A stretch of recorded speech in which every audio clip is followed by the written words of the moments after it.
delegation from the White House to see me because it was getting a lot of press that I was saying, you're making a mistake, you'll destabilize the entire Middle East. Okay, they went to Iraq. It was a big mistake. There were no weapons of mass destruction. So they go to Iraq.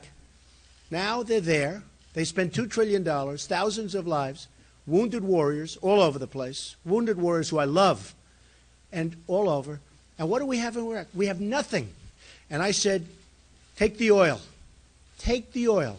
You will agree, right? I've been saying this for 2 years. Take the oil. So 2 days ago, they started hitting the oil. Now, they're not going to take the oil because they're not smart enough. But at least they started hitting the oil. But the oil is a primary source of wealth for ISIS. So I said, hit the oil. But before ISIS, I said, take the oil. If we would have taken the oil, you wouldn't even have ISIS right now. You wouldn't have even had it. Yes. Okay, go ahead. Yes.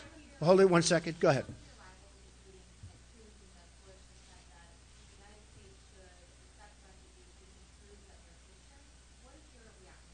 Well, I don't know if you can prove that they're Christian. First of all, I happen to be Christian, all right? I'm Protestant, and I would love to do that. Do you know that, but I have a proviso. You have to prove it. I mean, how are they proving it? Because I have a real concern that the people that are coming into this country are coming in for, some are coming in for very bad purposes. And they're coming all different ways, but they're coming in for some very, very bad reasons and bad purposes. If you know the history of Syria, we've been taking people from Syria, quite a few people prior to this whole mess that's happened over the last period of time. If you were Muslim, if you were a Muslim from Syria, you could get into this country, one of the easier places to come in. If you were a Christian from Syria, it was almost impossible to get in. And yet the Christians were having their heads cut off. It's the most unfair thing. This is during the Obama administration, and you can check it. If you were a Muslim and you came from Syria, you could get into the United States. If you were a Christian and you were from Syria, it was one of the hardest things to do, get into the United States. What's wrong with us? Yeah, go ahead. Mr. Trump, Worcester is the second largest city in New England, and there was a lot of talk about protests before your appearance. I only counted 15 guys outside in the second largest city in New England. Right. When you were in New York at Saturday Night Live, biggest city in North America, We had almost nobody. like 200 people. Yeah, even less. Who is I like this question. You're right. I know what you're getting at. making the fuss about these protesters? And if they're not drawing people to oppose you in a place as blue as Massachusetts, is this all overblown? It's all overblown. It's all nonsense. So when I did Saturday Night Live, I heard about protests. So I sent my people out the day before. There were like 20 people. And it was all over the place, protests. Then the night of Saturday Night Live, I sent my people out. There was nobody. You know why? They all left. There were like less than, you said 200, there were like 40. But they all left to watch Saturday Night Live, okay? It's nonsense. But nobody reports that. But you do. That's why I like your question. And outside, I didn't even see any protesters. I'll tell you what I did see.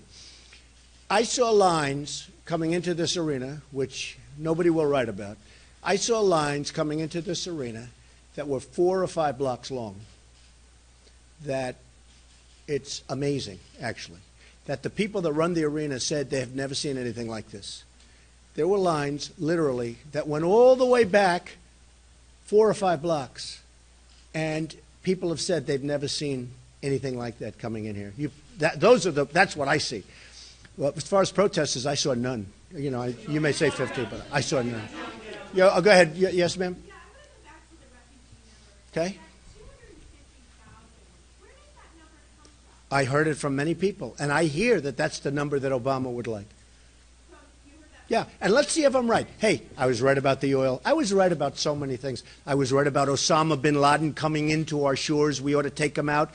In 2000, I wrote a book, and I said, Osama bin Laden, you better take him out. He's a bad guy. That was before the World Trade Center came down. When Joe Scarborough saw that, he said, whoa, this is incredible. This is incredible. He said this before the World Trade Center came down. I'm pretty good at predicting. Yeah, I think that's what Obama wants. I think, on pretty good source, I think that Obama wants 250,000 of the migrants. I think he wants them to come in. Yes. I think the number is 250. You watch. I'll be right. I've been right. I've been right about so many things. I've been right about the oil. I've been right about Osama bin Laden. I've been right about terrorism. In my book, I predicted terrorism, which some people say was a better prediction than even saying Osama bin Laden is going to come here and do damage. And by the way, if they were doing their job, they would have taken Osama bin Laden out before the World Trade Center came down. That I can tell you. You talked about shutting down mosques. You talked about shutting down mosques. Yeah. And feel extremism is being developed. Are you willing to do the same for temples, churches, and synagogues? I don't see anything happening there.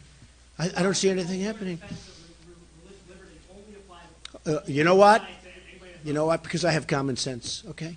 When I look at the hatred, excuse me, when I look at the hatred, the unbelievable hatred coming from certain places, I want to use some common sense. And I'm not the only one talking about it. shutting down mosques is a common I'm not the only one talking about it. There's tremendous hatred coming out. And you know what? Radical Islamic terrorism is a fact.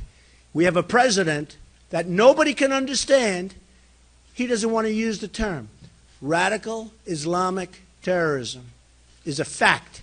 Whether you like it or not, it's a fact. And it's a very gruesome fact. It's a very, very serious problem. We have a president that doesn't want to use the term. Unless you're going to use the term, you're not going to solve the problem. I don't even know if he wants to solve the problem, frankly. Yes, ma'am.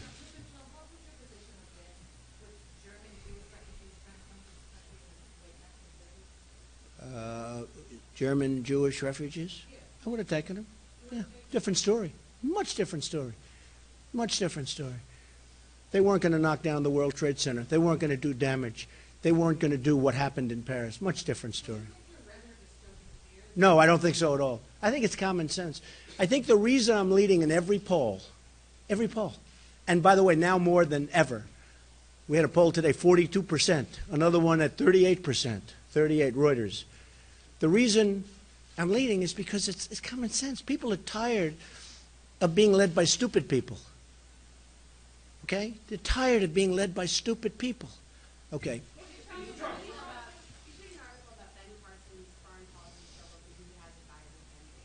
You brought it up, I didn't. Am I correct? Yes, I Okay. brought it up. All right. Well, it's an article. It's on the front page of the New York Times. It says he's incapable of learning. That's a pretty serious problem. I don't want somebody incapable of learning foreign policy. When we have ISIS, when we have Iran, when we have all of these problems, we made Iran a great power because of our president's incompetence and because of the incompetence of John Kerry. We've made Iran a great power. We've given them $150 billion.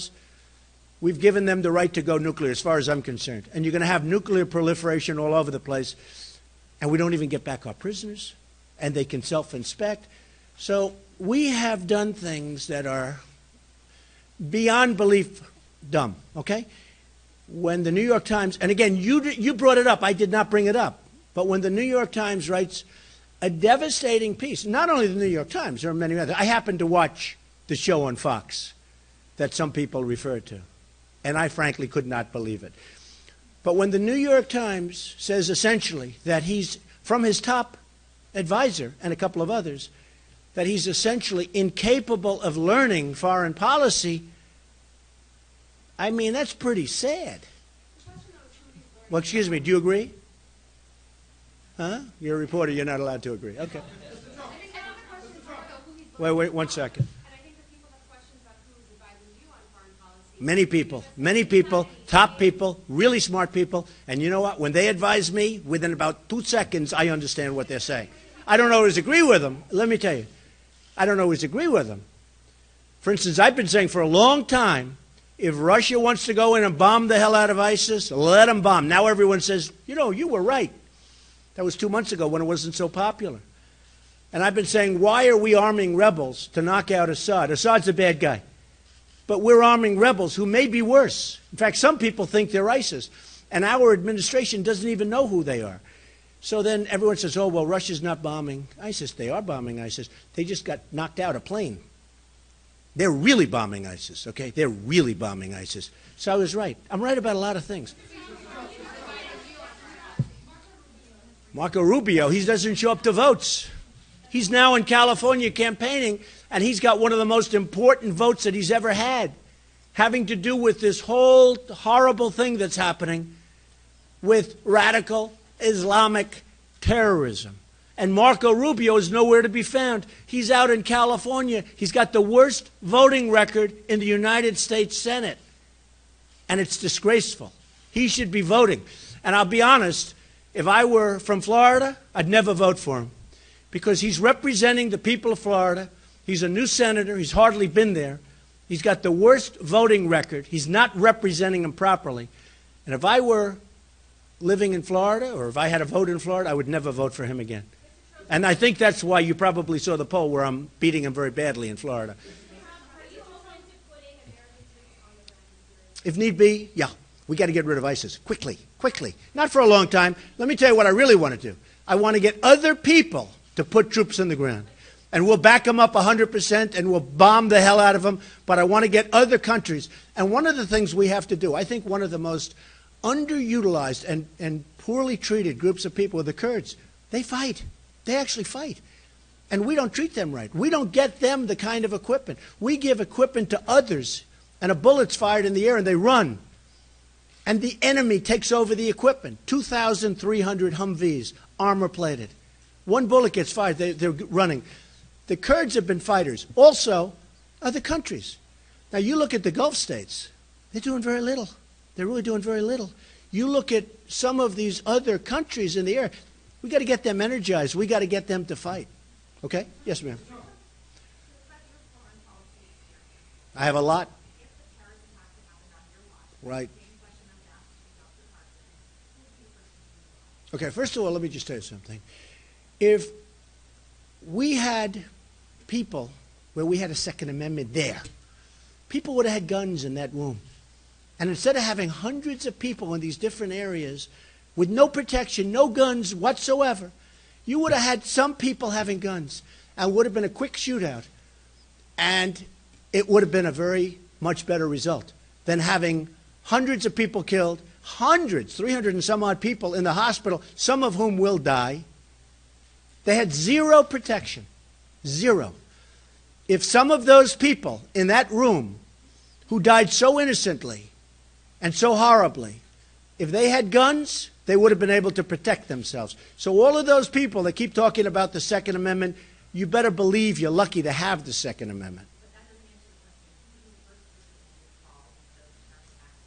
I would have dealt, obviously I would have called the leaders of France, who I think have done, I thought the police this morning, the French police force did an excellent job, and I would have certainly started there, and I would have gotten together with them, and I wouldn't have announced that the project that ISIS just before that is contained. Obama says ISIS is contained. What's he talking about? What's he talking about?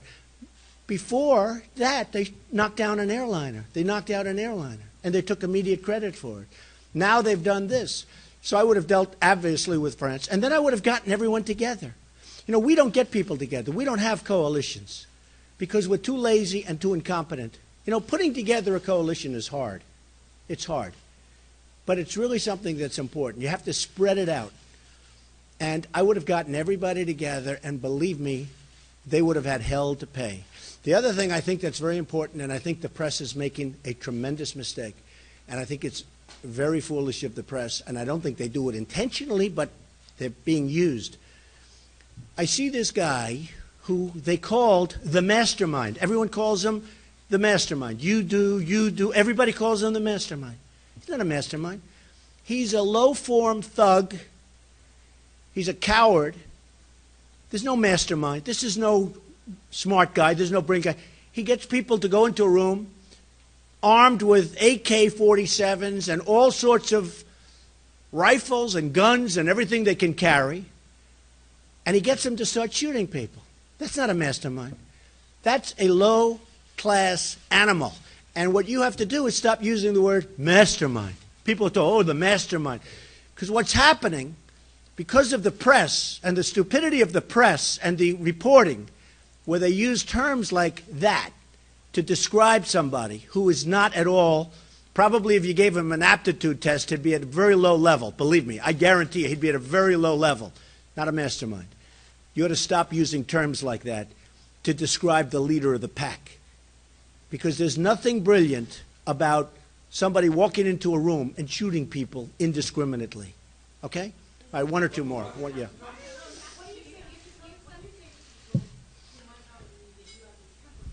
I think I have the greatest temperament. You know, I built a great company. I've built a tremendously powerful company, very little debt, tremendous income, some of the greatest assets in the world. My temperament is great. What we need is a strong temperament now. It's a stern temperament. I don't play games. But we have people, as an example, Hillary she's not strong, right? She's not strong.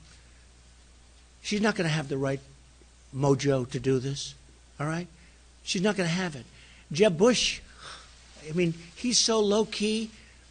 I said he is a man with very little energy. Marco Rubio, he's a lightweight. This is a total lightweight.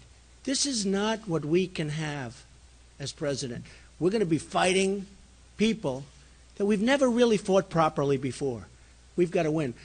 I have the temperament of somebody that knows how to win. All you have to do is ask Tom Brady. Tom Brady already said Trump knows how to win. And he's a great guy and he's a friend of mine. But Tom Brady will tell you Trump knows how to win. That's what I do. I win. I have the temperament of somebody that knows how to win. All right, one more question.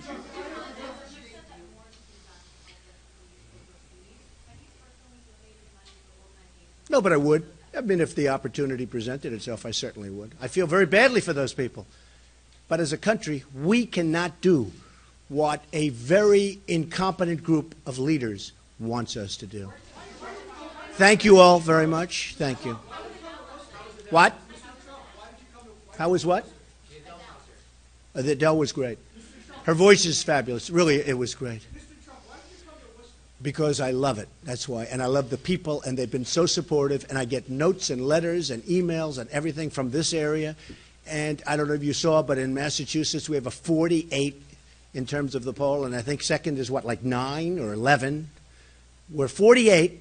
Second is actually, I think it was 9. It didn't even crack double digits.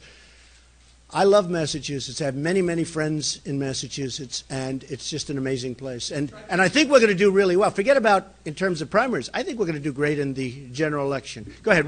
You've been having your hand up. Go ahead. If it's a nice question, good. Otherwise, I made a mistake.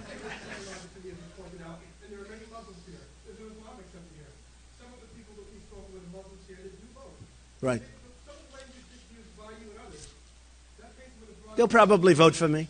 Just like I'm going to win the Hispanic vote, and everyone says, oh, you know, a poll came out today in Nevada. I do great with the Hispanics. I'm going to do great with the Muslims. They understand what I'm saying. We're talking about safety. We're talking about safety. We're talking about security. We need it. Look what happened. Look what's happening all over the world. Look what's happening. And much of it is our fault because we have totally destabilized the Middle East. Much of what you're seeing in the Middle East and now going into Europe is our fault because we've had leaders that don't have a clue. But I think I'll do very well. Go ahead, back.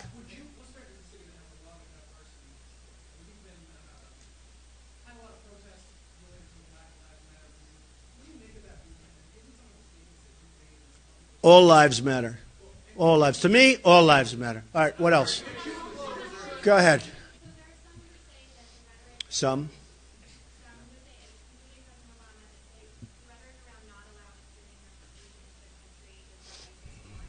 Okay, here's the story. If Obama ran for election today, I think people would laugh him out of... I'm telling you, I think that Obama does not understand what's happening to this country. I think that Obama does not understand what's happened to this country